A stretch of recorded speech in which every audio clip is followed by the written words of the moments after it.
what happens when your real life becomes content. I built my entire corporate career as a digital consultant on LinkedIn. I was the person telling partners that they needed to stand for something and be more visible online. But for some reason, now that I'm practicing it for myself, I feel those growing pains. I wanted to make this video for anyone who, like me, has felt this tension around wanting your work to reach other people, but also wanting to protect what is meaningful to you.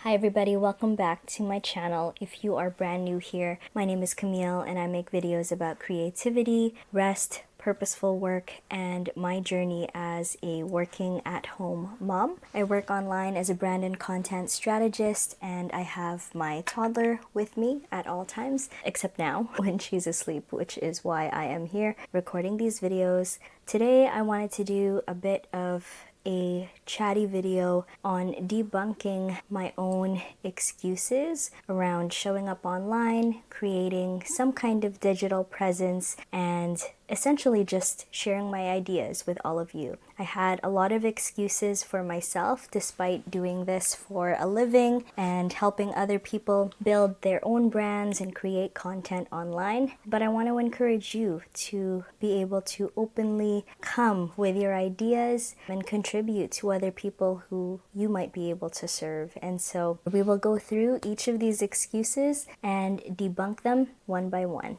So it's interesting that I had such a rough time with doing this for myself because I built my entire corporate career as a digital consultant on LinkedIn.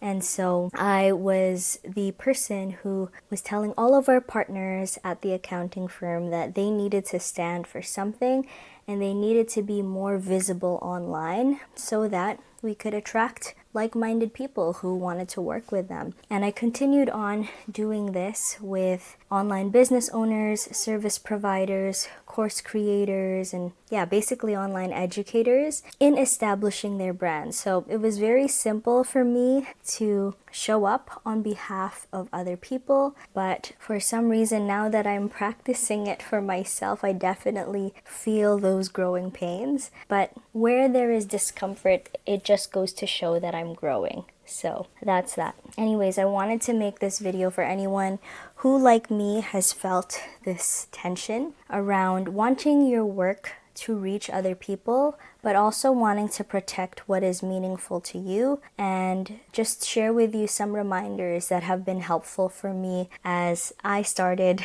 this journey for myself in terms of being just a little bit more visible online. Number one is that you don't have to share your personal life. And so I have been online since the early 2000s, and I have seen technology and protections basically slip through our fingers.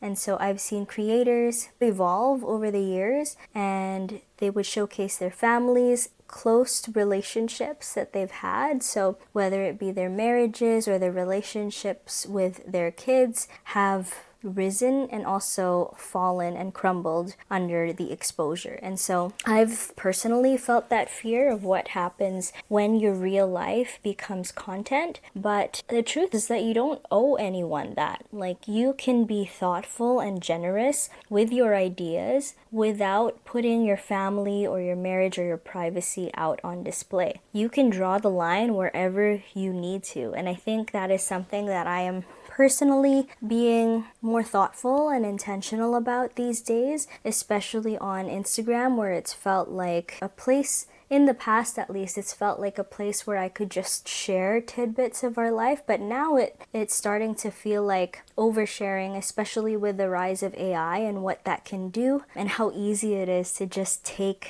a child's photo and do whatever they want to do with it. And so these are questions that I'm now asking myself: is privacy, where does the line stop there for us? And so that's a question that you can ask yourself as well. Just because you are creating content or sharing ideas and you are publicly sharing them does not mean your entire life, the whole of your life, needs to be public as well. So share what you want to share and also protect what you want to protect. Number two is that you don't have to accept every single opportunity that comes your way. And so behind the scenes of some of the bigger creator brands that I've worked with, I've seen an endless cycle. Sponsorships and deliveries and discount codes and affiliate links and basically just a rinse or repeat. And I still see this. I see this with a lot of influencers who need to constantly push links on their stories because affiliate links are perhaps their primary source of income. And I guess that being an influencer in that way where I am constantly trying products or receiving products and sharing about them is something that just never appealed to me. But for some reason, I attributed creating any kind of online presence to ending up becoming an influencer. And so you don't have to do that. It doesn't have to be your primary method of income generation. And you can definitely choose a much slower rhythm, a much slower cadence if you prefer to do so. It just takes being intentional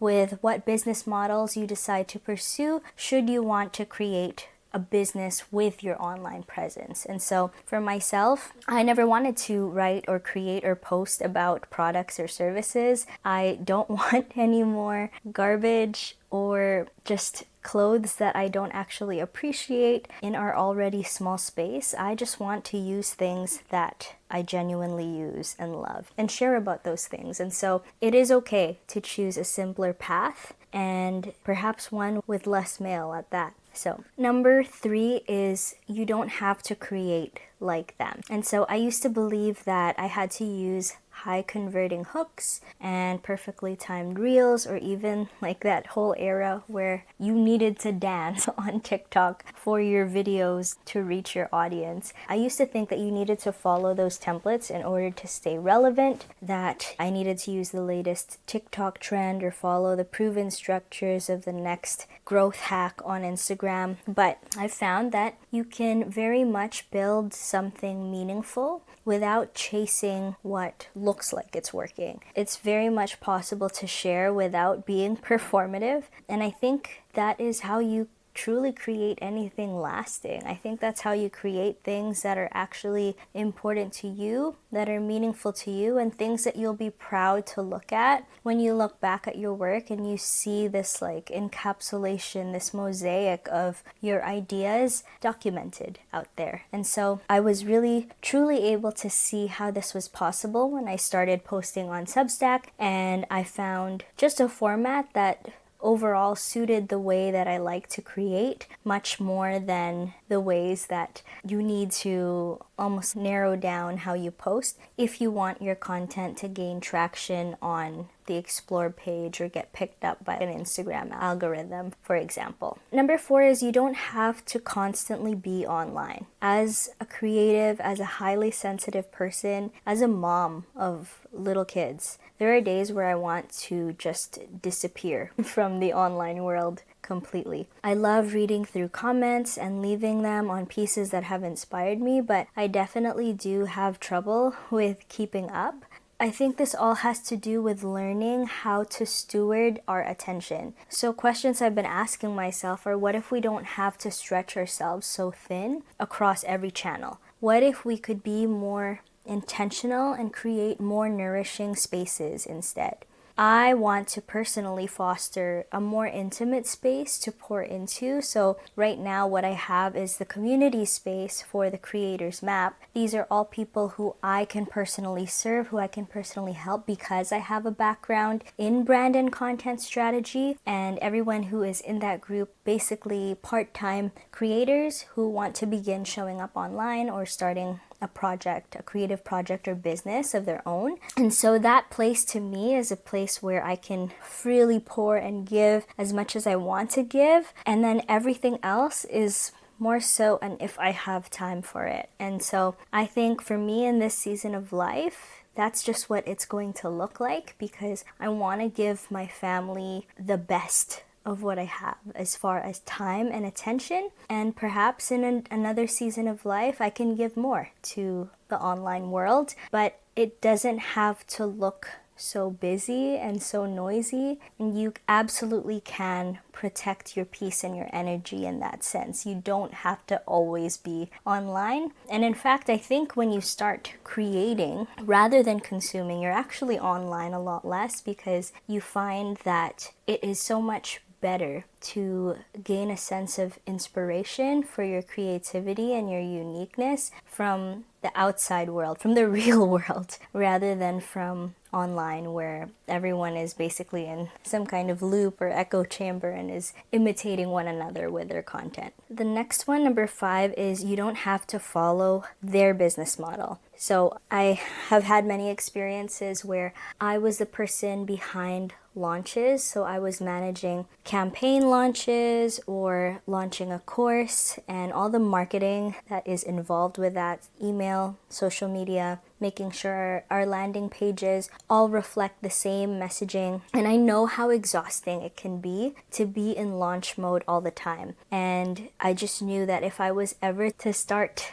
any kind of online business or offer any kind of product or service or even course, that was never the model that I wanted for myself. And so I think it is absolutely possible to create your own model, create a model that energizes you and doesn't overwhelm you, and basically just experiment with different platforms and business models based on who you are, your temperament, your energy rhythms, your comfort with visibility, and your natural strengths, and create something that feels sustainable and life-giving and true to how you work best. And so for me right now, it's all about simplicity. My website is hosted on Canva, and I do my payments through Stripe or through Stan. And to be honest, that's about it. Like, my email list goes through Substack, and I can send mail out to designated lists if I want to through there. But I have no other parts in my ecosystem aside from social media, because I want things to be as simple as possible. And the last one is that you don't have to be a personal brand. And so yes, it helps to know who you're serving and to be consistent with your message and to have predictability in your work and craft a space that allows the right people to know that they belong here. But no, you don't have to post every day. You don't have to stick to a strategy. You don't even have to